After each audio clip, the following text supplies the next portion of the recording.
The night was cold and the city was quiet, except for the distant hum of traffic and the occasional shuffle of footsteps.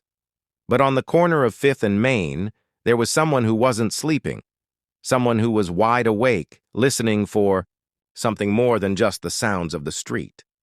A homeless man, wrapped in a worn-out coat, sat with his back against a dirty brick wall, eyes closed, as if trying to ignore the world around him. He'd seen it all. Every night was the same, surviving, just getting by. But tonight was different. He heard it. A voice, desperate, barely audible above the city noise.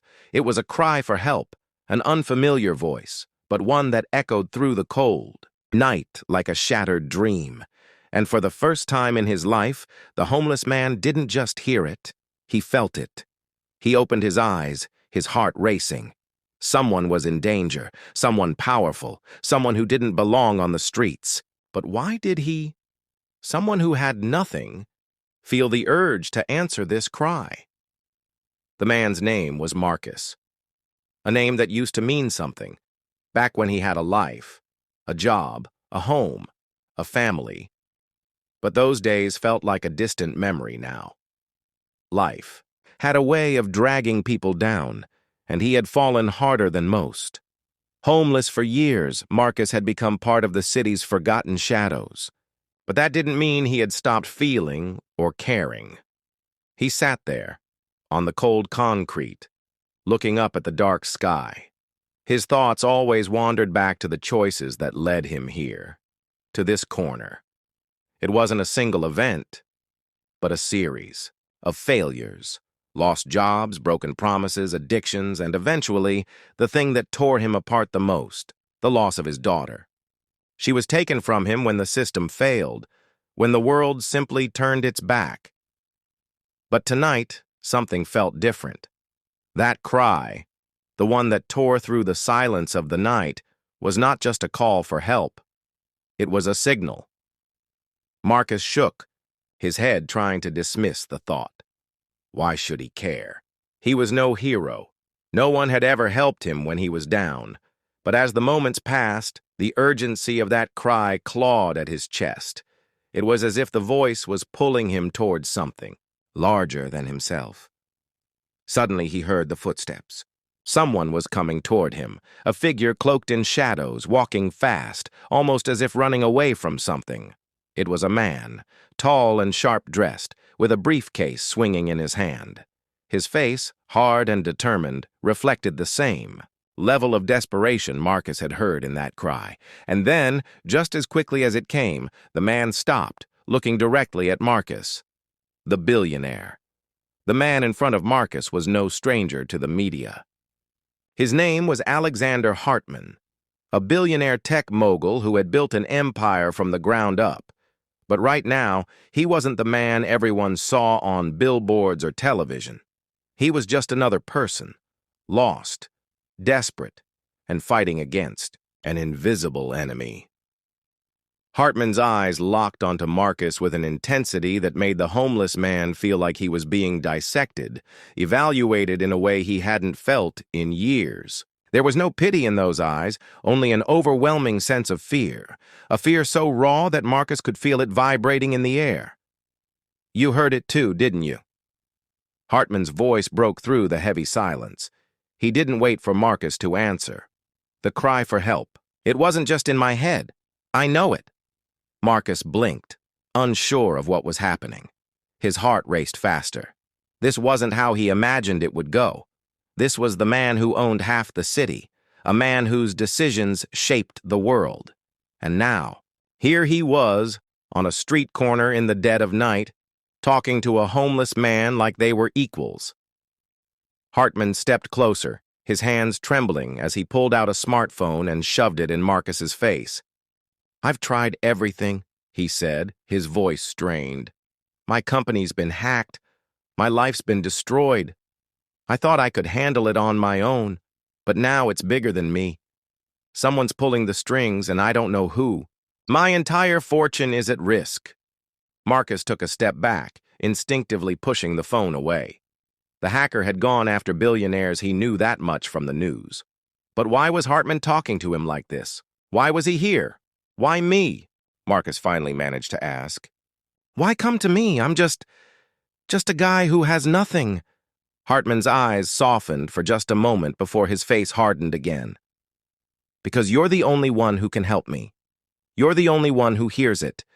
You're the one who can save me. Please, Marcus, I need you.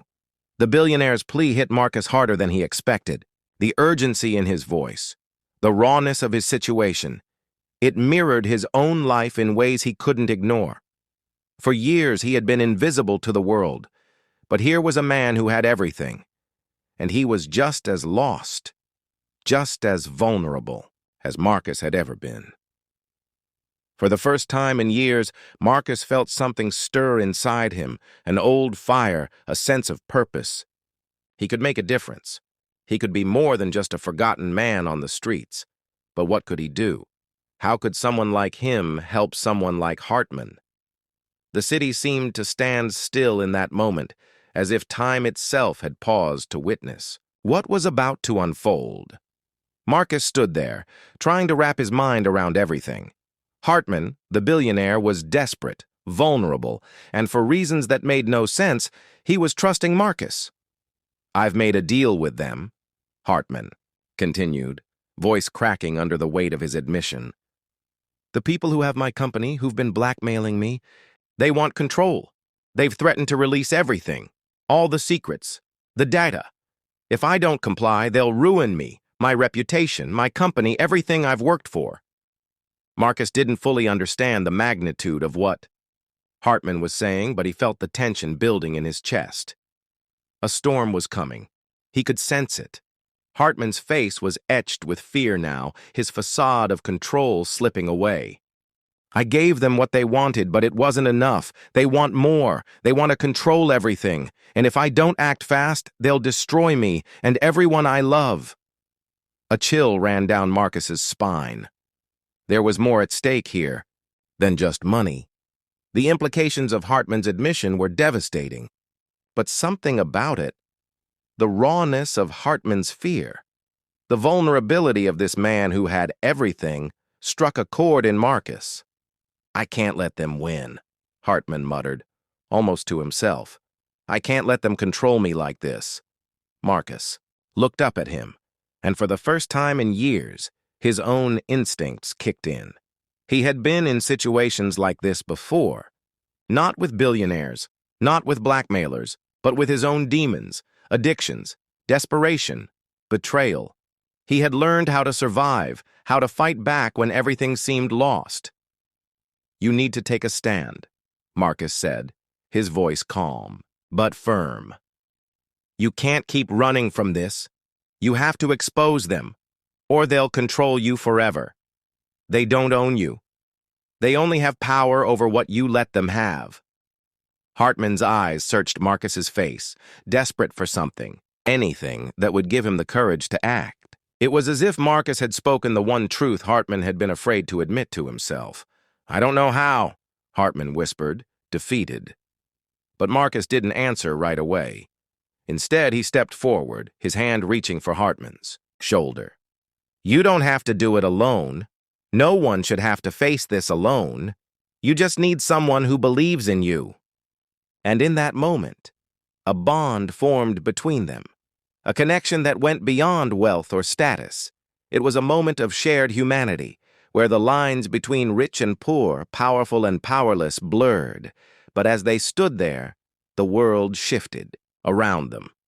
Somewhere in the distance, a dark figure watched from an alley, unnoticed. And in that moment, Marcus realized the stakes were even higher than he thought. There were those who would stop at nothing to keep their secrets safe. And they were coming. The night seemed to close in on them, the cold air cutting through the tension between Marcus and Hartman. But they stood there, side by side, waiting for the storm to hit, knowing that the only way out was through. It didn't take long for things to escalate. The figure who had been watching them from the shadows, an anonymous agent sent by the very people Hartman feared, had caught wind of their conversation. By the time Marcus and Hartman realized they were being tracked, it was too late. The hacker had infiltrated the billionaire's security systems, breaching firewalls, disabling alarms, and leaving no trace of their presence. But Marcus had one advantage: his instincts. He had seen how the system worked. He had been a victim of it before. With Marcus's guidance, Hartman finally took the stand. Together, they went public, exposing the truth behind the blackmail, the data theft, and the secret dealings that had been hidden for so long. It was a move that shocked the world, especially coming from someone like Marcus, someone who had once been invisible to society, a forgotten man on the streets. His actions set off a chain reaction that sparked conversations around the world about the power of exposure, the importance of truth, and the strength of human connections. Hartman lost a lot. His company took a hit and his reputation would never fully recover. But he had something more valuable now: a renewed sense of purpose, and the knowledge that he had stood up for what was right, no matter the cost. As for Marcus, the world didn't suddenly change overnight. He didn't get rich and he didn't have a new life. But something else had shifted. His actions had made a difference, not just in Hartman's life, but in his own. The realization that he, too, had the power to fight back against injustice, to make an impact, gave him a strength he hadn't known he had. The world had tried to break him, but Marcus had found something stronger than survival. He had found the courage to act. And in that moment, he realized that helping others wasn't just about what he could give, but about what he could inspire in them. He had helped a billionaire, yes, but in doing so, he had found his own voice. As the story of Marcus and Hartman spread, people from all walks of life saw the power of standing up against the forces that tried to control them. And the question lingered in the air, leaving everyone to reflect on their own actions. What would you do if you had the power to change the world around you?